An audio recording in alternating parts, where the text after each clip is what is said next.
Welcome. In today's video, you'll learn how to star your sent documents on the WhatsApp app for PC after the latest update. This quick tutorial will show you how to organize your important files and make them easy to find whenever need them. First, open the WhatsApp desktop app on your computer.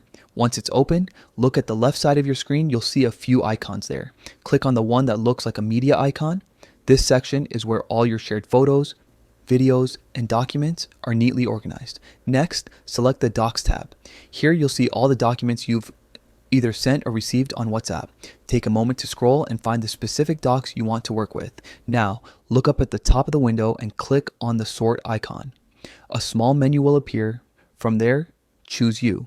This option filters the list and shows only the documents that you've sent, making it much easier to manage your own shared files without sifting through everything others have sent. Once you've done that, click on the select icon at the top of the window.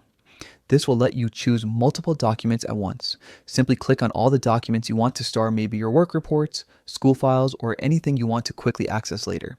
When you've made your selection, click on the star icon. That's it. You've successfully starred your sent documents. Starring them helps you keep track of important files and makes them instantly available in the starred section anytime you need them. With this new WhatsApp update, managing your documents on the PC app has become faster and more efficient. Now you can find, organize, and revisit your important files with just a few clicks. Thanks for watching.